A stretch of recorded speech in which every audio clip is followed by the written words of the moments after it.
donc que dans le noyau de chacune de nos milliards de cellules qui nous composent, eh bien, il y a des chromosomes.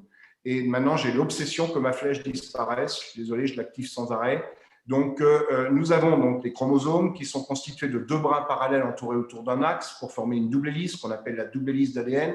Et chacun de ces deux brins est formé par l'enchaînement à la queue leu de 4 molécules plus petites qu'on appelle des nucléotides et qu'on désigne donc par leurs initiales respectives, à savoir 4 lettres AGCT. Et donc, quand on dit qu'on a séquencé une molécule d'ADN, comme c'est le cas sous vos yeux, ça veut dire qu'on a déterminé tout le long de cette molécule l'ordre de succession des 4 lettres AGCT qui la composent. Et vous avez par exemple ici CCATA, TG, TAC, ACA, TGG, ACG, vous imaginez le nombre de combinaisons possibles.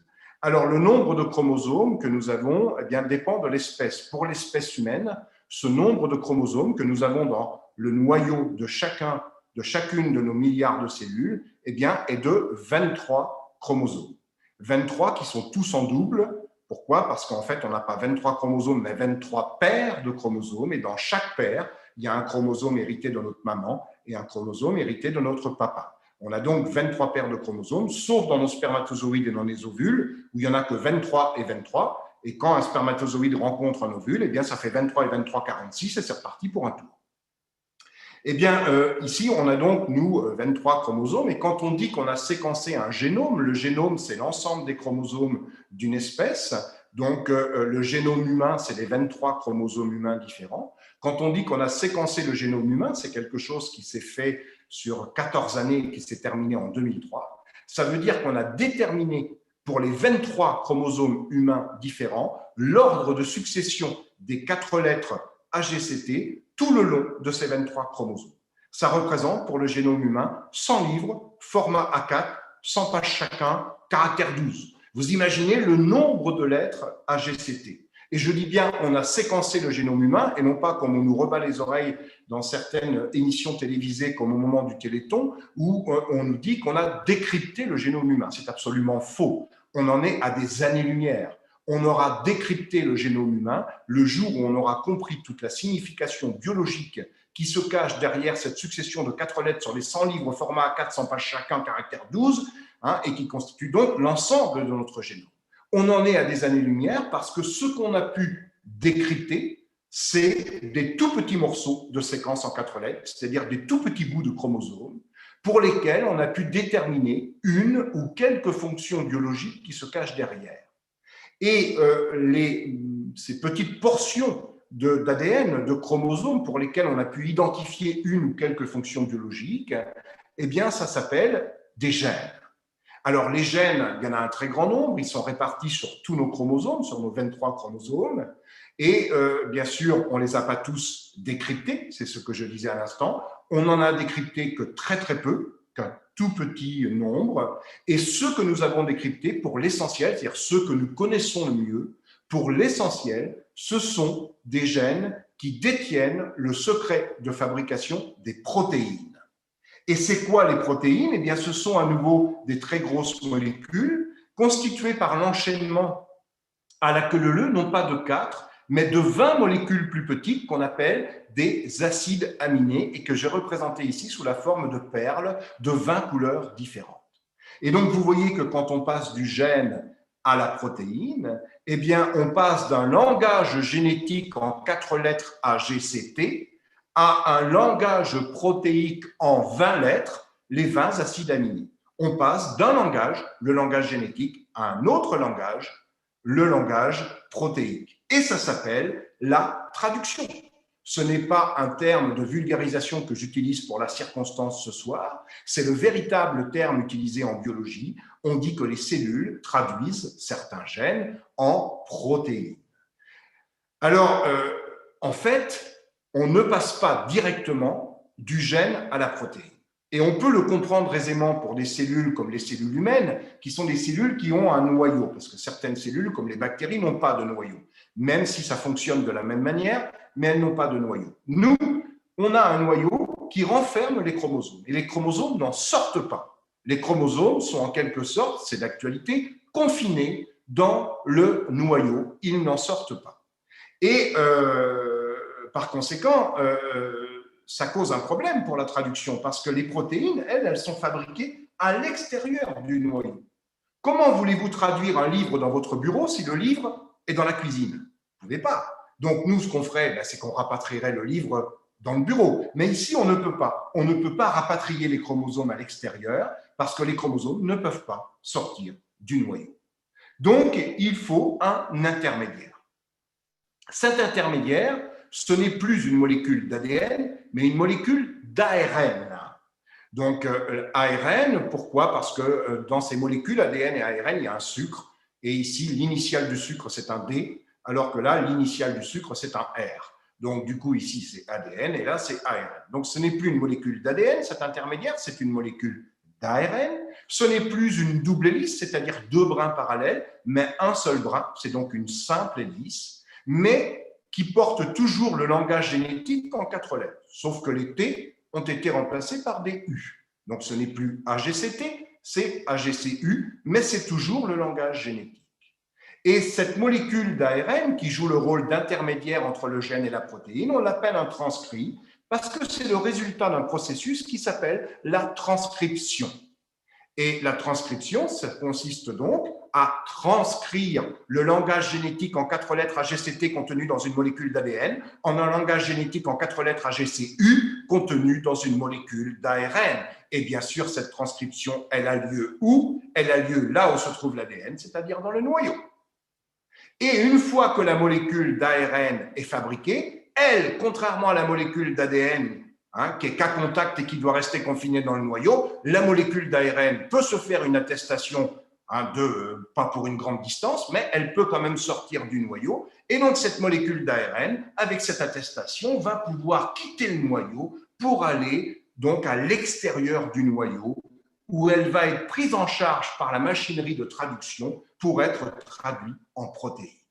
Vous avez donc ici un intermédiaire, l'ARN, qui n'est qu'un intermédiaire qu'on appelle un messager, puisque son rôle est d'apporter le message génétique contenu dans l'ADN à l'extérieur du noyau pour qu'il puisse être pris en charge par la machinerie de traduction pour fabriquer la protéine. D'où le nom d'ARN messager dont vous avez tous beaucoup entendu parler avec les fameux vaccins de Pfizer-BioNTech et de Moderna.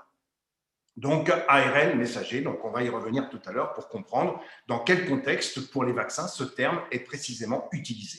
Voilà ce qu'est un ARN messager. C'est un intermédiaire entre un gène qui code une protéine et la protéine en question. Alors, bien sûr, tous les gènes ne font pas des protéines. Je vous ai dit, les gènes que l'on connaît le mieux, ce sont ceux qui font des protéines, mais ils représentent moins de 5% de notre génome. Donc, dans 95% de notre génome, les gènes qui s'y trouvent ne font pas des protéines. Ils font quoi? Ils font des ARN. Mais dans ce cas-là, l'ARN est le produit fini et n'est plus un intermédiaire. Ce n'est plus un messager, c'est le produit fini. Dans le cas où les gènes codent des protéines, l'ARN est un intermédiaire qu'on appelle un ARN messager. Donc voilà ce que je tenais absolument à vous dire pour pouvoir aborder la suite. J'ai encore besoin d'une petite notion dont je vais avoir précisément besoin pour vous parler des vaccins de AstraZeneca ou de Johnson & Johnson, donc tout à l'heure, ou du Sputnik, le vaccin russe, qui repose sur une technologie particulière dont je parlerai tout à l'heure, et qui nécessite que je vous explique la chose suivante. Vous voyez que la transcription, c'est le passage de l'ADN à l'ARN. Ça, c'est quelque chose qui se passe dans toutes les cellules qui contiennent de l'ADN. Il va falloir à un moment donné faire passer du stade ADN au stade ARN. Donc, la transcription est quelque chose donc, qui existe partout dans toutes les cellules. Mais par contre, il existe un processus qui est en fait le passage contraire, c'est-à-dire le passage de l'ARN à l'ADN. Ça s'appelle la transcription inverse, puisque la transcription, c'est le passage du haut vers le bas, de l'ADN vers l'ARN. La transcription inverse, c'est le passage du bas vers le haut. Et ça, nous, on ne sait pas faire, sauf dans certaines cellules et dans des contextes très particuliers. On peut avoir ce type d'activité qui existe dans certaines de nos cellules à certains moments de la vie, mais c'est extrêmement restreint et pour des fonctions bien précises et bien particulières.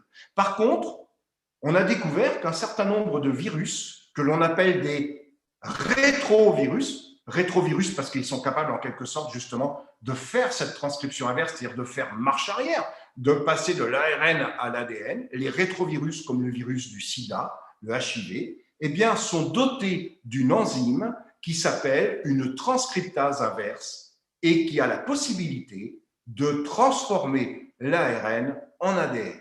Eh bien, cette enzyme virale, donc purifiée à partir de certains virus qu'on appelle des rétrovirus comme le virus du sida, on en a fait un outil au service du chercheur, on l'a donc dans nos laboratoires, dans nos congélateurs, à moins 20 degrés, et avec cette enzyme, eh bien, quand on a besoin de convertir un ARN en ADN, il suffit de l'incuber dans un tube avec cette enzyme, et l'enzyme va faire le boulot et va convertir l'ARN en ADN.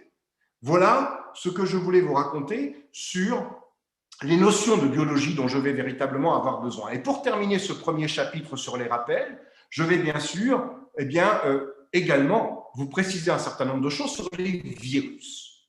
C'est quoi un virus? Un virus, dans sa forme la plus simple, c'est une coque de protéines. Vous avez ici une protéine qui est représentée par un petit disque bleu. Donc là, c'est une protéine entière, donc c'est un enchaînement d'acides aminés. Chaque petit disque bleu est un enchaînement d'acides aminés. C'est une protéine. Cette protéine, vous voyez ici, elle est présente en un très grand nombre d'exemplaires et elle s'auto-assemble pour former une structure géométrique extrêmement précise qu'on appelle une capside, qui est en fait une coque, donc une coque protéique, dans laquelle se trouve enfermé le matériel génétique du virus, qui est ici dans mon exemple, un ADN double brin, donc une double hélice d'ADN. Donc le virus, quand on a un virus avec une double hélice d'ADN, cette double hélice d'ADN, c'est le chromosome du virus, il n'y en a qu'un, il est tout petit, et vous avez donc le matériel génétique du virus qui est enfermé dans une coque protéique qu'on appelle donc la capside. Ça, c'est les virus les plus simples, si je puis dire, qu'on appelle des virus nus. Virus nus par opposition à virus enveloppé. C'est quoi des virus enveloppés? Bien, c'est la même chose que le virus nu, mais avec autour une enveloppe qui est en fait une bicouche de graisse.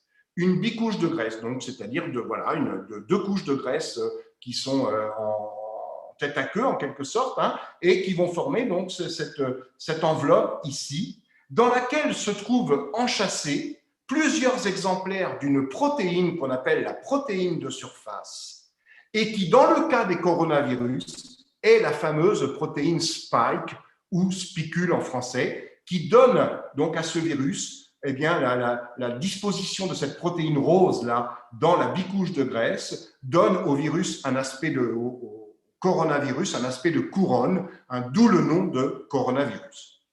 Alors, il n'y a pas que les coronavirus qui ont cette protéine de surface-là, mais dans le cas des coronavirus, elle donne un aspect de couronne, et donc ça a donné le nom de coronavirus. Alors, cette bicouche de graisse, vous voyez, qui enveloppe le virus, ici, eh bien, en fait, ça correspond à quoi? Ça correspond à la bicouche de graisse qui délimite nos propres cellules, et plus précisément, les cellules qui sont la cible du virus. C'est-à-dire qu'en fait, nos cellules, que j'ai représentées sur mon schéma dans une diapositive précédente, chaque cellule est limitée par une bicouche de graisse. Eh bien, les virus enveloppés se dotent d'une bicouche de graisse qui correspond à celle des virus qu'ils infectent. Je vais prendre une métaphore qui vaut ce qu'elle vaut, mais c'est extrêmement vicieux et extrêmement... c'est beau d'un point de vue biologique, mais extrêmement vicieux de la part du virus. C'est que ça lui permet en quelque sorte peut-être d'échapper plus facilement au système immunitaire. Imaginez, vous habitez un quartier résidentiel. Vous avez un voisin qui a la maison d'à côté qui s'appelle Roger, et puis le soir, Roger, il rentre vers 19h. Bon, vous entendez sa voiture, vous poussez votre rideau, et là, tiens, c'est Roger qui rentre, il a un manteau, un chapeau, Roger, vous reconnaissez, c'est Roger qui rentre chez lui. Et puis un jour, 19h, vous entendez une voiture, vous poussez le rideau, vous voyez quelqu'un qui rentre avec un manteau et un chapeau, et vous dites c'est Roger, vous ne vous inquiétez pas. Et non, ce n'est pas Roger, c'est un intrus qui rentre dans la maison, mais qui s'est habillé avec le manteau et le chapeau de Roger. Et du coup, tout le monde croit que c'est Roger. Eh bien, le virus, c'est un peu ça, c'est-à-dire le virus enveloppé. C'est-à-dire qu'il s'habille d'une enveloppe qui correspond à celle des cellules dans lesquelles il va rentrer. Et cette bicouche de graisse, eh bien, va fusionner avec la bicouche de graisse des cellules qui l'infectent, et en fusionnant, eh bien, ça va s'ouvrir et ça va libérer dans la cellule eh bien, le virus, le matériel notamment génétique du virus, contenu dans la capside qui est ici représentée en bleu. Alors en fait, la protéine rose, ici la protéine de surface, va servir d'ancrage au virus. C'est-à-dire que cette protéine eh bien, de surface va reconnaître une protéine à la surface de nos propres cellules. Dans le cas du coronavirus SARS-CoV-2 responsable de la COVID-19, je le disais, cette protéine rose s'appelle la protéine spike et elle reconnaît à la surface de nos cellules une protéine qui est le récepteur à l'angiotensine et donc elle va interagir avec ce récepteur. Ça va permettre au virus de s'ancrer à la surface des cellules et ensuite sa bicouche de graisse va fusionner avec la bicouche de graisse de nos cellules et il va pouvoir donc pénétrer nos cellules de cette manière. Dans le cas des virus nus, eh bien, il y a d'autres mécanismes de pénétration dans les cellules, mais qui peuvent éventuellement varier d'un virus à un autre, mais on est quand même grosso modo sur les mêmes mécanismes. Alors là, vous avez ici des virus nus à gauche, enveloppés à droite, qui sont des virus à ADN, c'est-à-dire que le matériel génétique qui est contenu dans le virus, c'est de l'ADN, c'est une double hélice d'ADN. Mais il existe des virus dont le matériel génétique n'est pas de l'ADN double brin, mais de l'ARN simple brin. Et donc, il existe des virus nus à ARN comme il existe des virus nus à ADN, et il existe des virus enveloppés à ARN comme il existe des virus enveloppés à ADN. Il y a donc 4 grandes catégories de virus que je vais illustrer, chacune de ces grandes 4 catégories avec des exemples précis. Vous avez en haut à gauche donc les virus nus à ADN, c'est le cas des adénovirus. C'est quoi les adénovirus? Vous savez, ce sont ces virus qui sont responsables l'hiver d'un état qu'on appelle, par abus de langage, un état grippal, parce que les symptômes peuvent ressembler quelque peu à ceux de la grippe, mais en fait, ça n'a rien à voir, parce que quand on a la grippe, vous le savez, on est au fond du lit avec 39 de fièvre et les dents qui poussent. Donc là, l'adénovirus, c'est un virus qui est beaucoup moins méchant que le virus de la grippe, qui va nous donner le nez qui coule, éventuellement un petit peu de température, éventuellement voilà, un petit mot de tête, une petite pharyngite. Bon, voilà, c'est ce qu'on appelle l'hiver. Je ne suis pas bien, on dit j'ai la grippe, mais en fait, c'est un abus de langage. C'est souvent des adénovirus, donc beaucoup moins méchants que le virus de la grippe. Vous avez le papillomavirus, qui est le virus responsable du cancer du col de l'utérus. Vous avez le parvovirus, qui est responsable de l'érythème infectieux aigu. Pour les virus nus à ARN, vous avez le virus de la polio, vous avez les rotavirus, notamment le virus de gastro-entérite, et vous avez le virus de l'hépatite E. Dans le cas des virus enveloppés à ADN, vous avez herpès virus, virus de l'herpès, mais aussi de la varicelle, vous avez le virus de l'hépatite B, vous avez le virus de la variole. Et puis, dans le cas des virus enveloppés à ARN, eh bien, c'est la catégorie la plus représentée. Attention, mes 4 listes que vous avez sous les yeux ici ne sont pas exhaustives, mais elles sont ici représentatives du poids de chacune des 4 catégories de virus dont on parle maintenant. Et donc, vous voyez que les virus les plus représentés sont les virus enveloppés à ARN, parmi lesquels on trouve les coronavirus et donc SARS-CoV-2, responsable de la COVID-19.